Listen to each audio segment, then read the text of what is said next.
Just a second, guys. I have to send this message real quick. We'll wait for people to start getting on here.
All right.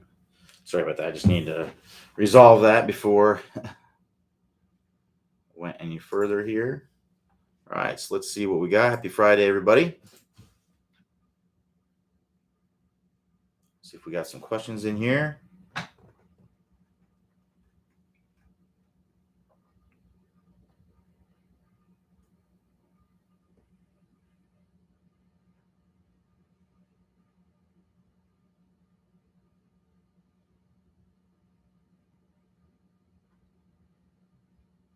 All right. So start here with Lonnie. So Lonnie L or Lonnie I says, please discuss for 100 to 50-yard wedge shots the effect attack angle has on backspin. Yeah, so generally the more you hit, so what creates backspin? Let's talk about that real quick. What creates backspin? Well, backspin is created by friction. So in order to get maximum friction, we want to have loft, something called spin loft, right, is what can help create a lot of friction.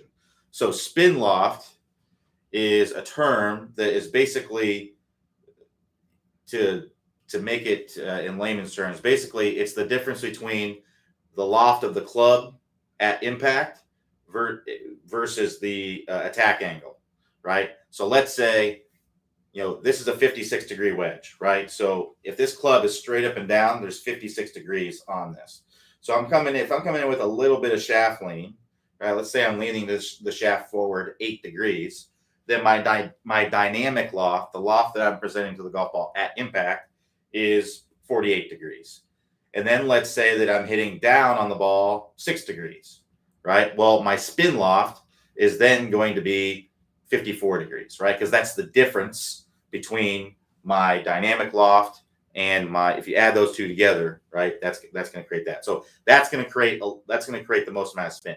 So if you're just looking at attack angle by itself, and if you come in with a lot of loft and you hit down a lot, you will create more spin. But a lot of times with more attack angle in the real world, with a deeper attack angle, typically comes more shaft lean. So you're usually kind of, to use another term, robbing Peter to pay Paul, right? Because that's kind of what's happening there. You're getting more downward angle attack, but you're also de-lofting the club more. So you're not really getting more spin necessarily when you do that. Now, if you can, sharpen the angle of attack and then still keep the loft on the club, that will create more spin loft. Now, there is something that's often referred to as spin loft mountain, where you get so much of a difference between your, too big of a spin loft that essentially the club slips and you lose friction, right? And there's no set mountain. There's a lot of factors that go into it. So, for example, if you have some moisture on your face, that spin loft mountain is going to be lower, right? If you have a perfectly clean grooves, great golf ball, all this stuff, then your spin loft mountain is going to be higher, essentially. But there is a point when you get too much spin loft combined with other factors where it actually won't increase the spin because the ball ends up slipping. So let's talk about really what it comes down to get spin, kind of the 80-20 principle of spin. So for those of you who aren't familiar with what the 80-20 principle is, it's basically the small number of things that you can do that give you most of your results. And that's really what the Top Speed Golf system is, right? The Top Speed Golf system is predicated on this 80-20 principle. It's the small number of things you can do in your swing that make the most difference, right? And these are all the things that we see all the best players doing. Tour players have all kinds of different things going on in their swing from one player to the next. You look at Dustin Johnson, you look at Justin Thomas, you look at Tiger, you look at Xander Schauffele, you look at Scotty Scheffler, you look at Rory McIlroy, Cameron Smith. These are all very different golf swings.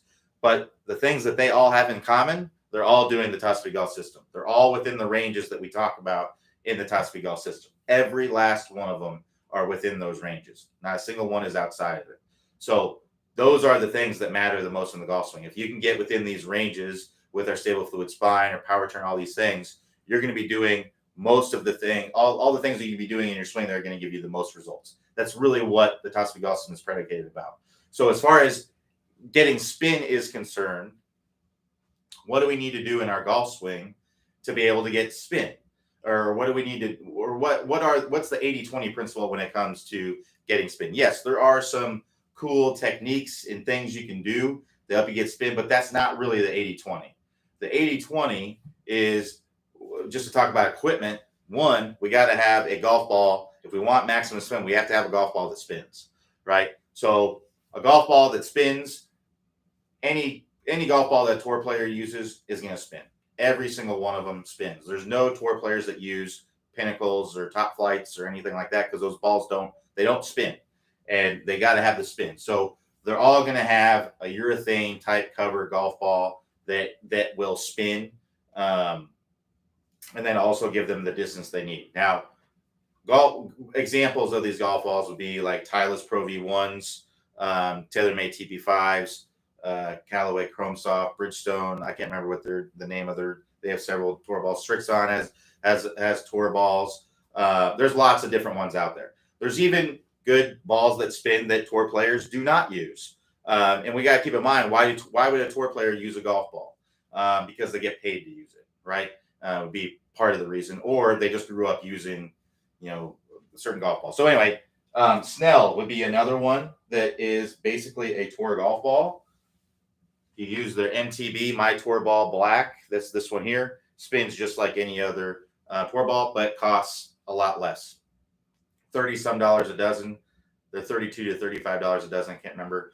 If you get them in 6 dozen packages, I think you can get them for even cheaper. But anyway, spins just as good, or if not better, than a lot of tour balls, and is a lot cheaper. Pro V1s are going to be $50-$55 a dozen. So yeah, you need to use a tour ball. You need to use a high lofted club. So I would say anywhere in the 56 to 60 degree range to get the most amount of spin, right? Because like I said, if you get, there's these wedges out there that have, 70 degrees on them, but they don't really help you to get that much more spin because, again, usually you're going to be approaching that spin loft mountain when you do that. It's going to slip on the face instead of grabbing it and making it spin. So 56 to 60 degrees is typically going to be the best loft of club to use for getting maximum amount of spin. And then as far as the wedge that you use, honestly, most wedges out there are going to be good. Again, you look at any wedge a tour player uses, Vokey, Ping, Callaway, all these companies make great Titleist. Vokeys are ones that I really like. That's what this is here. I currently have Pings in my bag. I like those. Those are really good. So those are mostly I know Mizuno makes really good wedges as well. I like those. But yeah, there's lots of great. Cleveland makes fantastic wedges. There's lots and lots and lots of great wedges out there. Um, there's even wedges that tour players do not use that are probably pretty good as well. Again, tour players are getting paid to use equipment, but also they're using equipment that's very good. But anyway, you need a wedge that is perfectly clean, right? We cannot have debris in our face. We cannot have moisture on the face. It's got to be perfectly clean. You got to be able to feel like you can eat off of the club face, right, to get the maximum amount of spin. So we haven't even hit a shot yet, and we're already talking about, we've only really talked about what the equipment is necessary. If you're hitting an 8-iron, you're not going to get it to spin. You know what I mean? If you're hitting a pinnacle, it's not going to spin. So now, to keep on going without even hitting a shot yet, the lie. In order to get good spin on the ball, we have to have clean contact to the back of the golf ball. So if there's any grass or moisture getting in between your face and the ball, you're gonna lose friction, and you're not going to get it to spin very much. So that is also very important. So you have to have clean contact. So fairway lie, typically, the best lie to get spin would be a tight, dry lie. That's the best. That's the best you're going to get spin, because if it's a tight lie, that means that there's less likely that you're going to get any grass between the ball. And then if it's dry, then you're not going to get the moisture between there. That's going to make the ball slip. So tight, dry lie is ideal. If it's in the rough and it's wet, it's just not going to spin very much. You're not going to get a lot of spin out of there. It doesn't matter if you do everything else perfectly. You're just not going to get a lot of spin, because the ball's just not going to grab. So beyond that, it's really just about making, as far as with your swing, it's just about making clean contact with the ball, right? There's no crazy technique you got to do. It's just about making clean contact with the ball. Now, it's just to talk about technique a little bit. If you're wanting to get lots of spin, you wouldn't want to de-loft the club a ton, right? You wouldn't want to, because that's going to make it spin less. Now, you're going to be able to hit it farther when you do that. That's great for a lot of shots, but to hit spinny shots around the green, we don't want to be coming in with a lot of shaft lean. We want to have some shaft lean, so that way we have some face stability, but we want to keep the loft on the face, because remember, that creates spin. So we don't want to have a ton of shaft lean, when we're working on this. So it's really what it comes down to: the equipment, the ball, the lie, all those things. Oh, somebody just rang my doorbell. Sorry about that. Let me.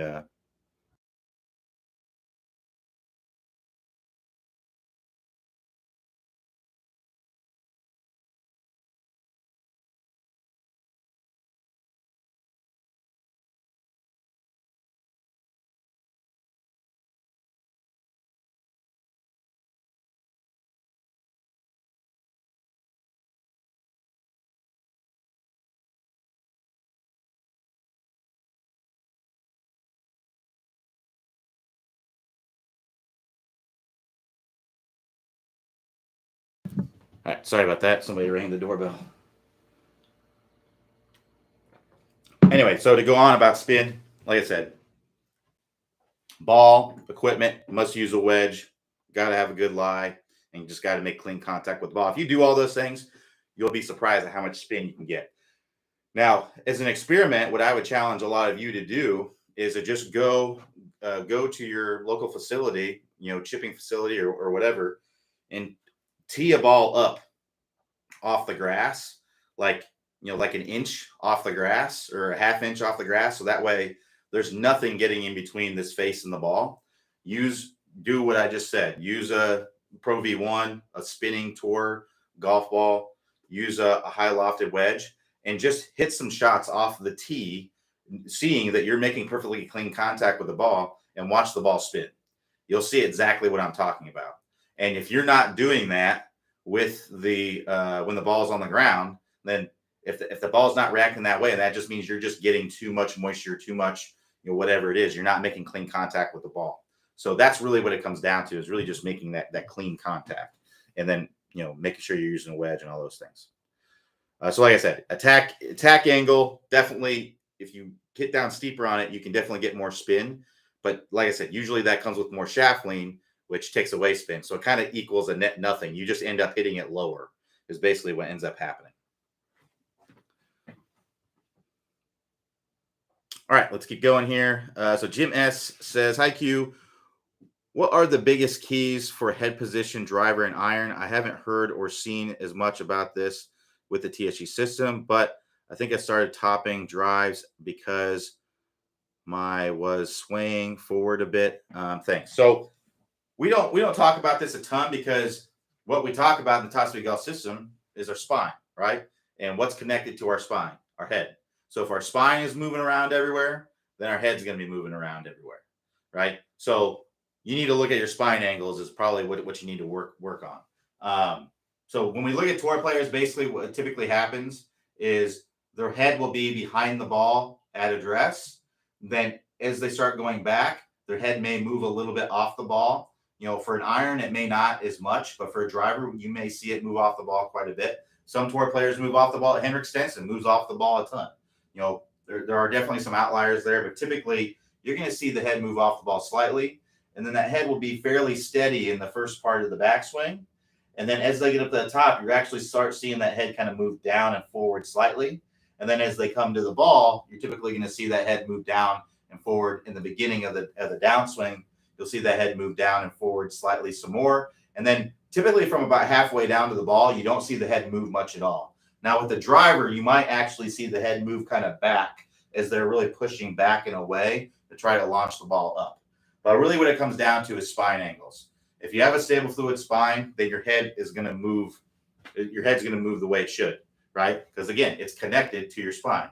So if we're set up in a good spine angle here at address, nice and angled away, we're going to have our head behind the ball. If we're nice and stable as we go up to the top, meaning we retain that angled away position, and we're not moving it this way or this way too much, then again, our head's going to be in a good position here.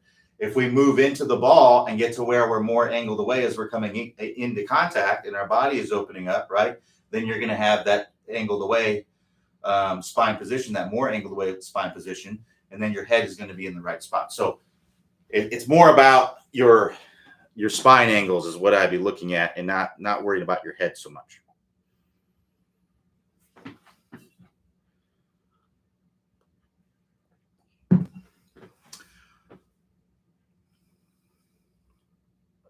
All right, so Barry B says, Q, do you have any recommendations on software and camera that allow you to record golf swing from both angles simultaneously?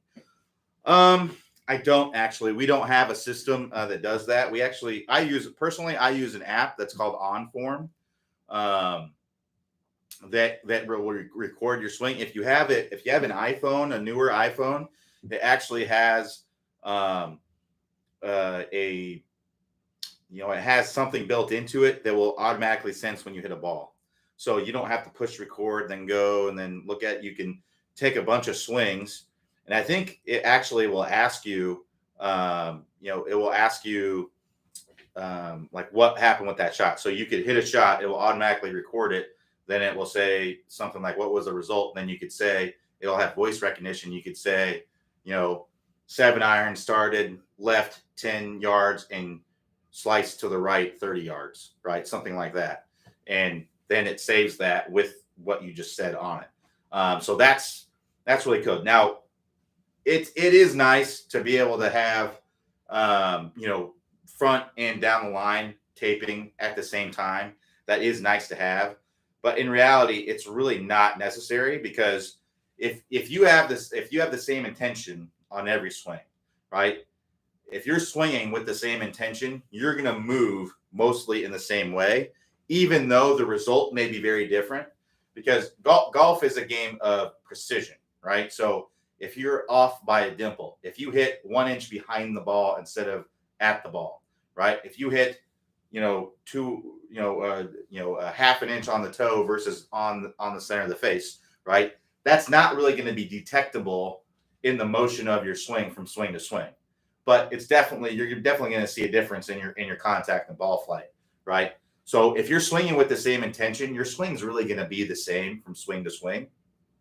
It's not going to change. So while it is cool to be able to see the same swing, right, from both camera angles, it's really, you know, to me, it's really, it's just, you don't need it because you're gonna be swinging. You can put the camera there, take a couple swings, and put it there, take a couple swings.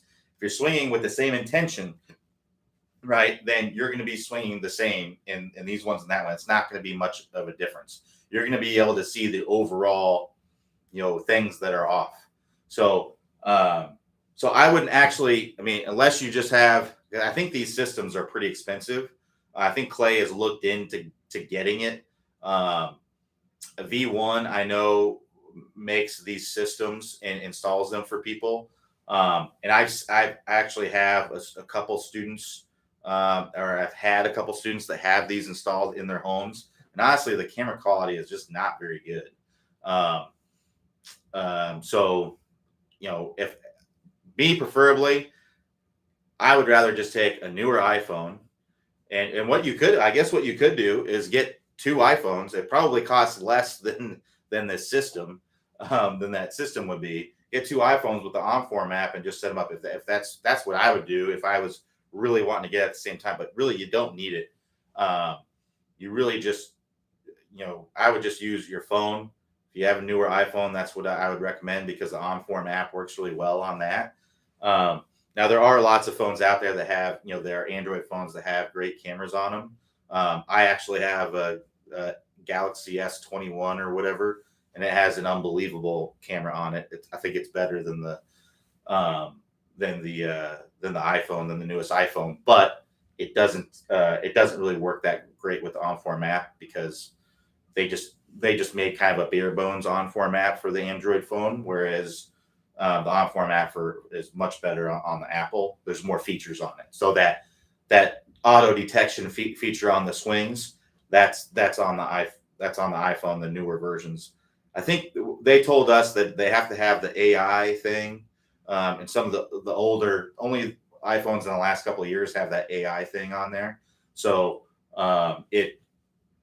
so if you have a newer iPhone or even iPad as well, you can get that. So yeah, highly recommend using the OnForm app.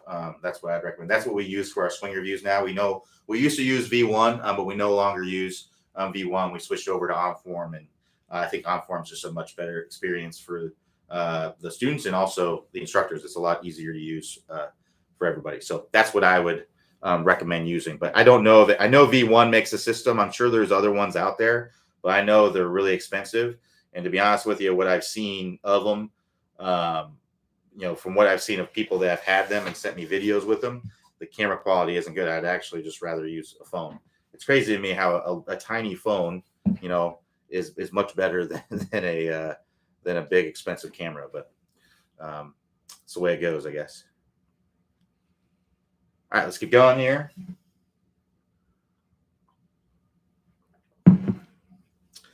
So John B says, due to some hip restrictions that are now clearing up, I developed a bad tendency to sway and produce a well-struck pull, often pull hook. Recommendations to help stop, move during the backswing and before the downswing. So what I do is just exaggerate the opposite. So if you're swaying and losing your spine angle, right, and then coming over the top and hitting that pull, then what I would try to feel like is you shift into your trail side, but then you pull your hip back and around, right? So what's the opposite of this? The opposite of this is this. So what we don't want to do is this, right? I don't want you to just be pushing your hip right away.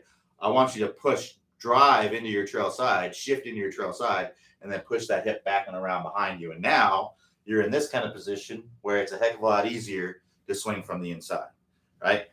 So just to kind of show you from this angle, I'm in this kind of position where now it's a heck of a lot easier to swing that club from the inside. Whereas if I'm like this, right, where I'm swaying my hips, right, and I don't have this space to be able to swing the club from the inside, then I'm going to tend to come over the top because that's the direction my body's kind of in. So drive into that trail side and then push that hip back and around. One thing you can do is you can place an alignment stick in the ground, put it about an inch on the outside of your hip, right? Angle it in a little bit and then touch the stick and then drive away from the stick.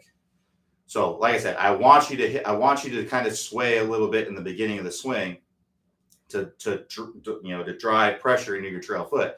And then from there, you use that pressure to push the hip back and around. So it looks something like this, right?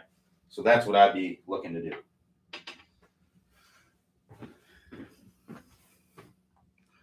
All right, so Tyler K says, with driver, I struggle with hitting up on the ball while trying to get forward shaft lean, delofting the face.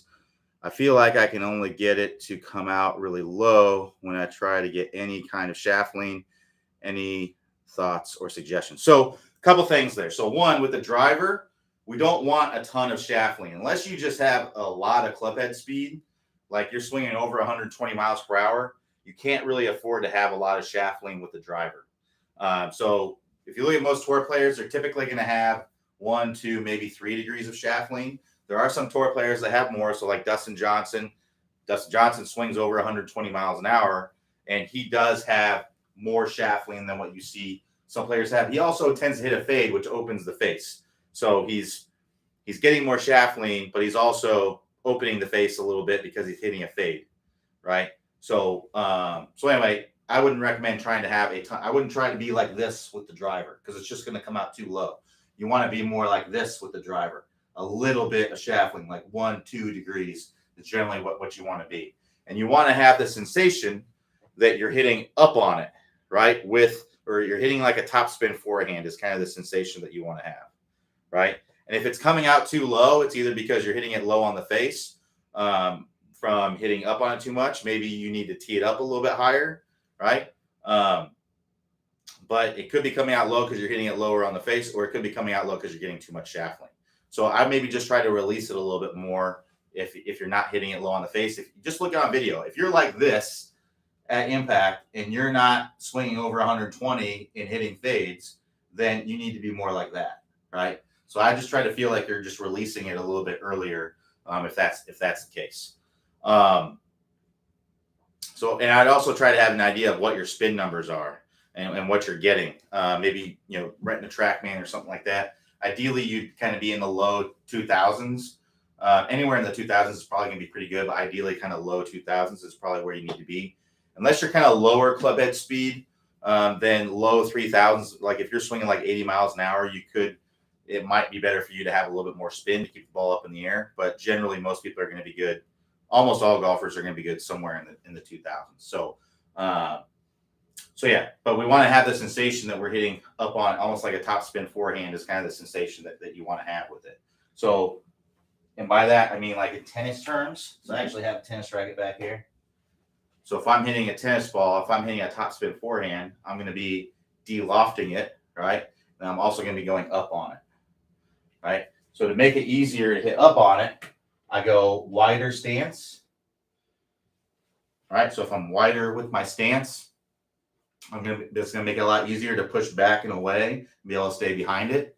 I'm going to have the ball forward. I like to see off the lead shoulder. So if I put this on the outside of my shoulder, drop it straight down, that's going to be a pretty good spot for it to be. As you can see, if I come into contact and the ball position's there, you can see how I would be. And then I want to have the ball teed up to give myself space. And that could be what's going on.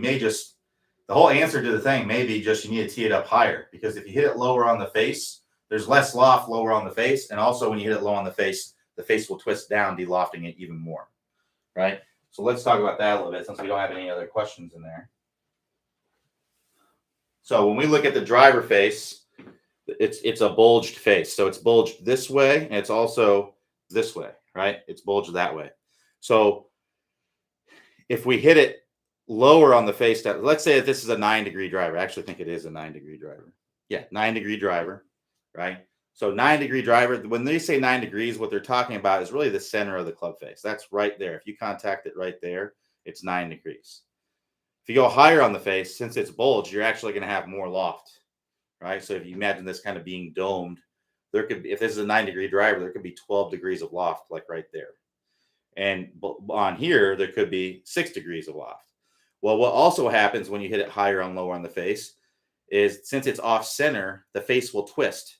So if I hit it higher on the face, it will actually twist like this and add more loft. And if I hit it lower on the face, it will twist like that and it will take off. So there's less loft, and I'm also the face is also twisting, which is making it launch lower as well. So teeing it up higher to get those strikes more in the center of the face, using some foot powder spray can definitely tell you whether you're doing that or not. I actually have sprayed foot powder on this face, and you can clearly see where the strike is, right?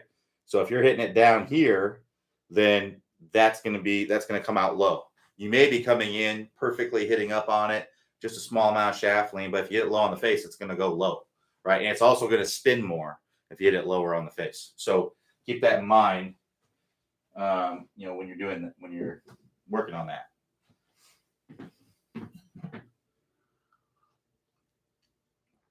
All right, let's keep it coming.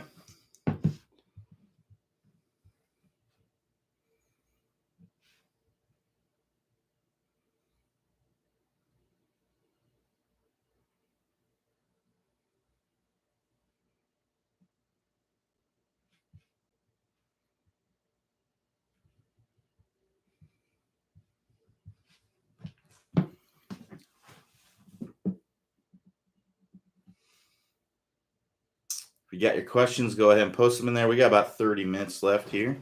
I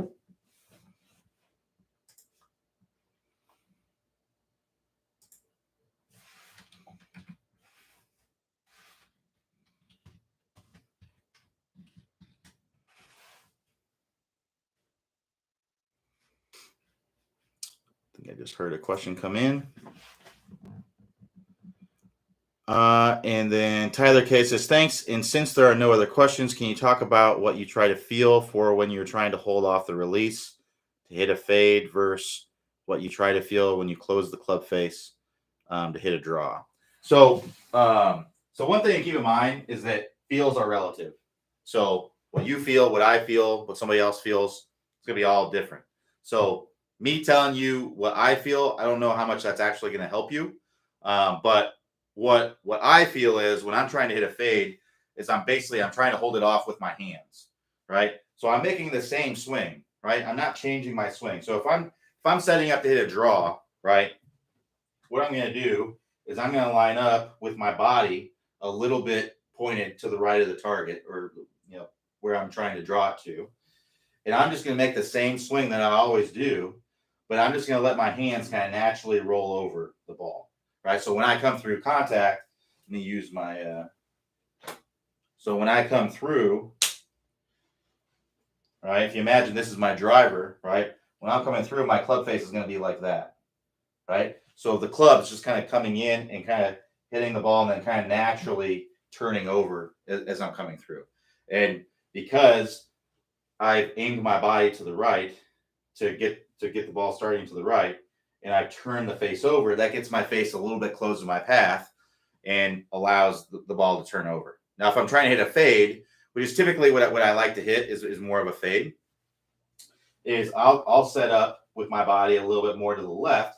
And again, I'm taking the exact same swing. I'm basically swinging in the direction that my body is pointing.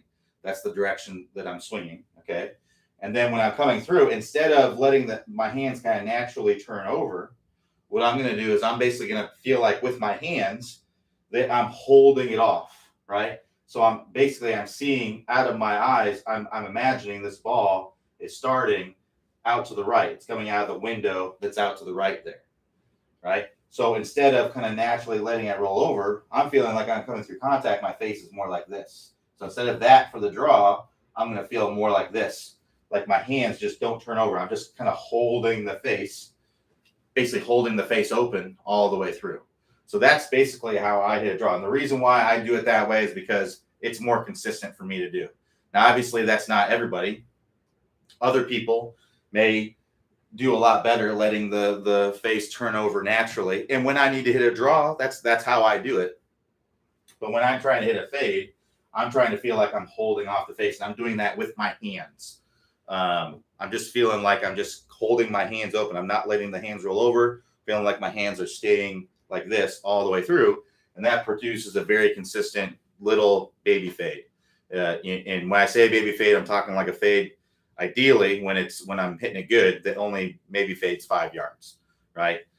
So that's kind of what I'm looking at usually. And that's usually what works the best for me. But everybody's a little bit different. Not everyone is going to do good with that. I think the reason why for me that works better is that the face is more constant. So the misses are a lot smaller because the face isn't going from open to close. The face is just kind of staying open all the way through. It's not rolling over. So I think for me, that's why it's more consistent.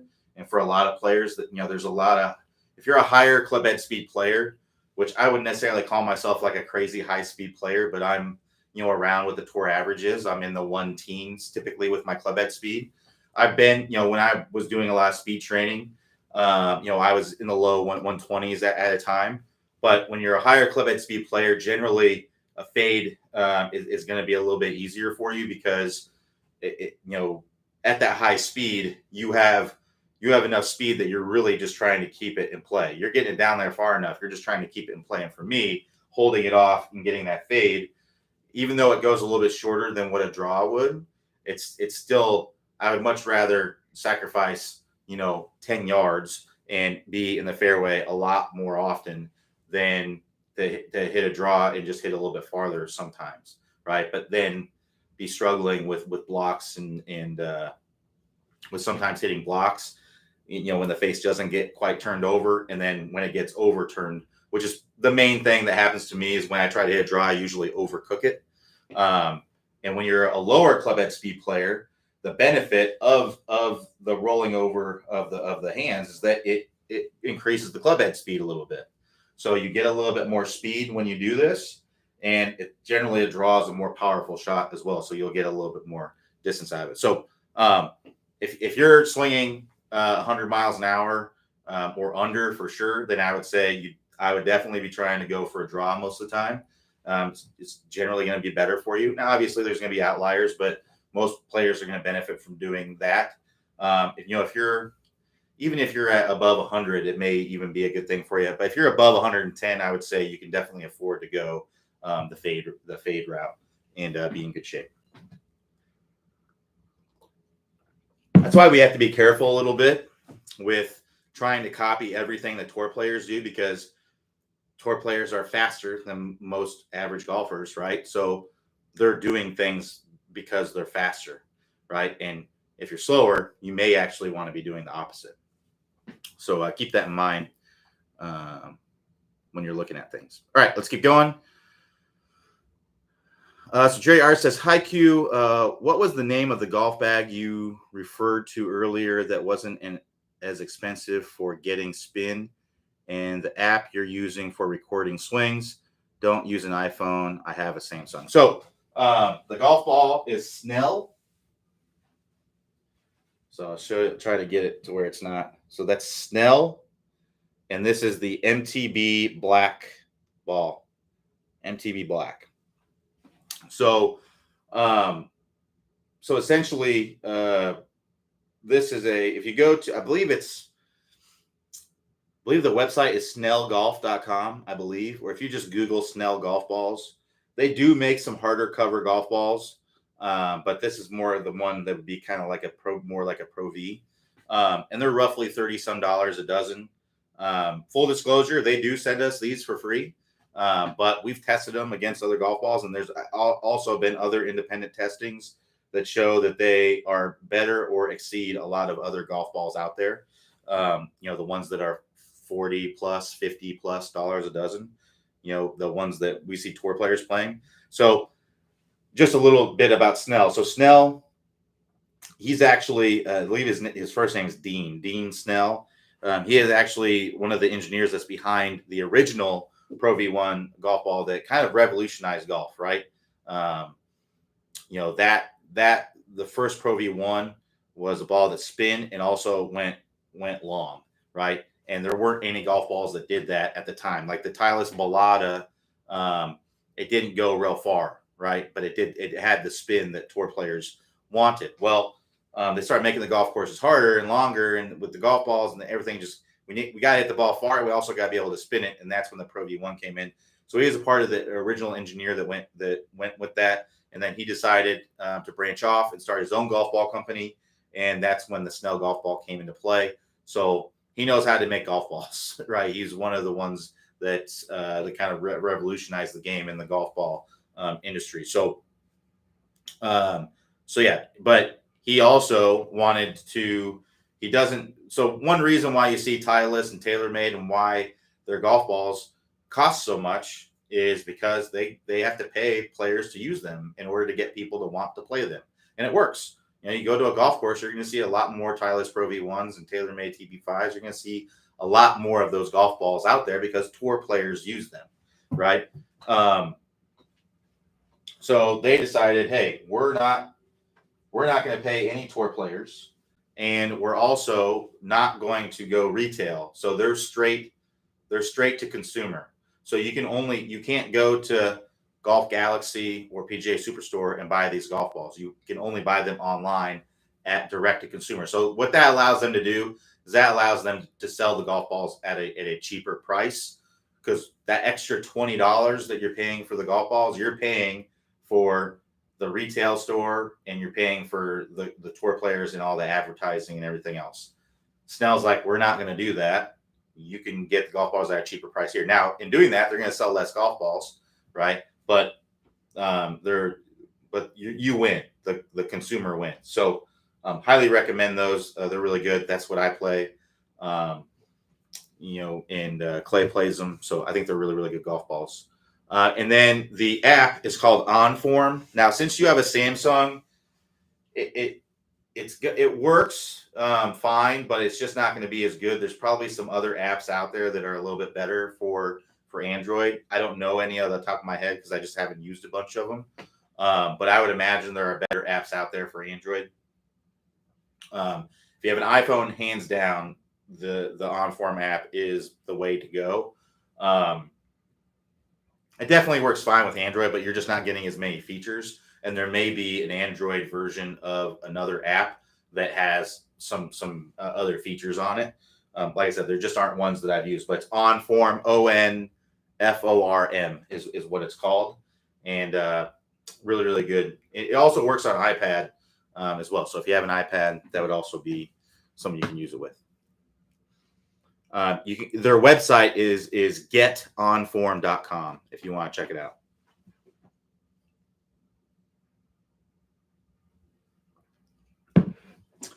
All right, so Dusanj HT says, what does it mean when someone has good hands? I think I've heard that said about Tiger. Thanks. I think it just means that they're coordinated for the most part. They have good coordination of their hands, so they're able to coordinate their movements with their hands is mainly what it means. What I was talking about, I don't know that I would necessarily describe myself as someone who has really good hands, but to be able to control the face with your hands at high speeds, I would say I would say that I'd be good hands. It's more of an arbitrary, it's up for, there's no textbook definition of what good hands means. It's more like, what does it mean to you? To me, what it means is they're just coordinated with your hands, essentially. It could also mean that you have good touch with your hands. So it's like you're, like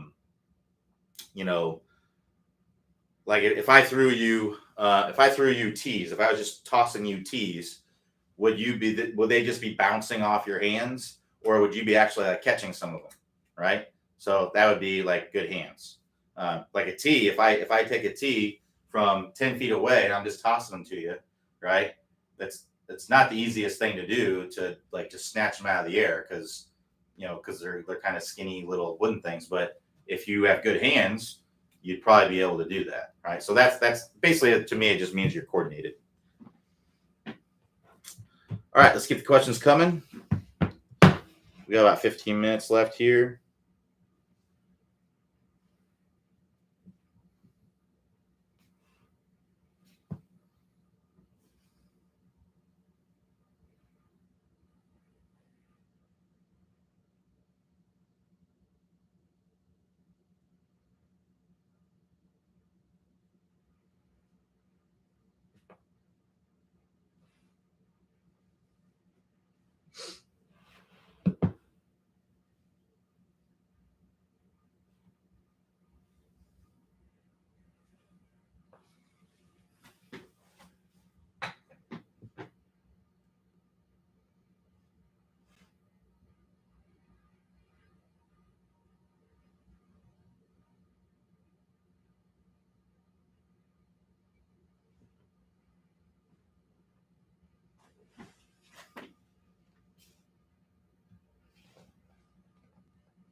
All right, so if you're just jumping on here, I'm just waiting for a question to be asked. If you got questions, go ahead and post them. If not, forever hold your peace for the weekend. I know I will be doing office hours Monday and Tuesday. It's possible the rest of the week may be canceled because I am going out of town on a golf trip. So I will be checking in with some of the other instructors to see if they can cover for me. But yeah, I will. Just a heads up there. In fact, let me shoot off an email right now.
All right, so I heard a couple questions come in. So Jerry R says, I purchased a precision impact trainer. I'm finding that a stronger grip requires much less bowing of the left hand and and hand that the trainer provides. Yeah, so the stronger your grip is, the less you have to bow the wrist. But keep in mind that trainer is not to actually train you to get into the exact wrist position, right? It's training you to understand how your body needs to move when your wrist is in an extreme bent back position. So the best way to fix anything in the golf swing is to exaggerate the opposite, right? So if you're someone who comes through contact like this, right, then the best way to fix that issue is to exaggerate what the opposite of that is, right? So if this is what you're doing and you want to stop doing this through impact, then the exact opposite is this, and basically holding it all the way through. Now, that isn't literally how you'd want to hit a golf ball. You wouldn't really want to go out on the course and hit golf shots like this, right? You may hit lots of shaft lean, but the ball's just not going to go very far. We need to release the club to get speed. But if you release it early, then you get the speed, but you also add loft and you don't get the distance, right? So we want to have the best of both worlds. So if you're someone who just adds too much loft, right, then that trainer is great to help you to be able to do that. So it's great to help you train how your body needs to work. Now, just to talk about training aids like that for a second, I've talked about this in previous office hours, but basically, what we have to understand is there's certain types of training aids that are top notch, number one, as good as it gets, and those are the types of training aids that force you to actually do the action, and it's just giving you feedback on whether you're doing it or not, right? So the divot board would be an example of a training aid like that. It doesn't actually make you hit the ground in front. It's just telling you if you are or not, right? It's giving you feedback, right? The PRGR, it tells you what your club head speed is. It's not actually making you swing faster, right? It's telling you whether you are swinging faster or not. So these are the kinds of training aids that are at the top. Those are tier 1 for me.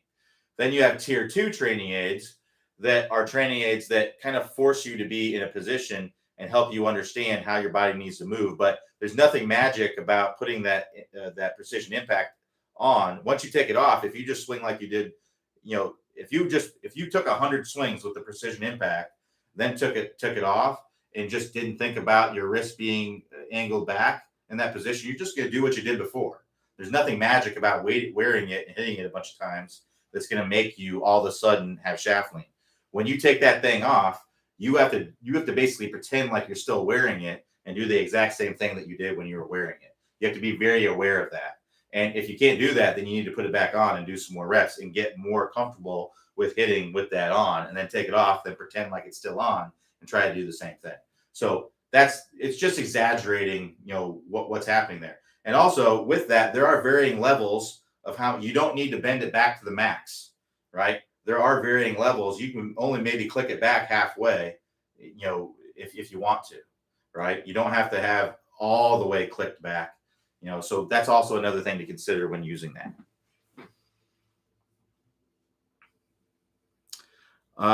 So do you have any good drills for keeping the head down at contact? I tend to look up and see the ball direction. Well, we don't technically want to keep the head down. The head should be kind of moving up. What I would say is just, it sounds like to me that you're just kind of standing up out of it. So what I would recommend doing is focus on getting a good divot in front of the ball. And if you do that, then your head will do what it needs to do, right? We don't want to hit golf balls like this, right? That's the last thing you want to do. So what you're likely doing is you're likely standing up out of it and topping it or thinning it or whatever. So what I would do is I would just focus on getting that ball and then divot contact, right? And then if you do that, then your head will come up, right, the way it should. So Dan says, curious as to how much range time is required for the ball striking masterclass. So the way that it's laid out, it's a 90-day program. There are 2 range sessions per week. There's a home session. You can also do the home session at the range, but there's a home session. And then there's content that you watch every week. So all in, I would say on average, it's probably going to be 3 to 4 hours of total time per week. Range time, I would look at, maybe 2 hours of on the range time. So probably 1 hour of content a week, 1 hour home session, 2 hours of range session would be likely. But you can do it at whatever pace you want to, right? You don't have to do it at the 90-day pace. Now, we see the best results in the people that went at the 90-day pace. But if that's too much for you, then you can always tone it, do 1 range session a week. It's just going to take you longer to complete the program, and your progress just isn't going to be as accelerated, right? So you can do it at your own pace. And now we send you the emails every week, when you're signed up, as if you're doing it at the pace that we have it laid out. But you have access to, once you have purchased the program, you have access to the program for as long as you're a member of Top Speed Golf. So no worries on that. But roughly about 2 hours is what I would say per week. So Earl B says, hi Q, do you recommend an abrasive cleaner such as Scotch-Brite to clean the face of your irons, remove the worn spot on the center of the face? Would you recommend cleaning, sharpening the grooves with tungsten. I don't do anything like that. I honestly, all I do is water and a brush. Um, Water under a faucet, a good brush that has like a metal brush, almost like you'd use on a grill. Works pretty well. You can also use kind of the softer bristle ones, but they just don't clean it as well. And then yeah, that's usually enough. You don't need any abrasive cleaners or anything like that. It's usually just water and in the brush and towel it off, and it's good to go. I don't do any sharpening of the grooves or anything like that. Um, so I can't say I would recommend it. So you could ruin your clubs doing that or make them illegal doing that. So I don't really recommend doing that. If your grooves really wear down, then it's kind of just time for, I would either take it to a professional to maybe get them grooved a little bit better, or just get a new wedge, which honestly, it's probably just going to cost as much for a professional to do something than to have it. But I would say sharpening your grooves, that's kind of at your own will. I would be doing that. But I've never ever sharpened my grooves. I've never ever taken any abrasive cleaner. The only thing I've done to clean my clubs ever is just a brush and water and a towel. That's it. That's all you really need, to be honest. Um, it's just not necessary to go at it with any kind of cleaner or anything like that.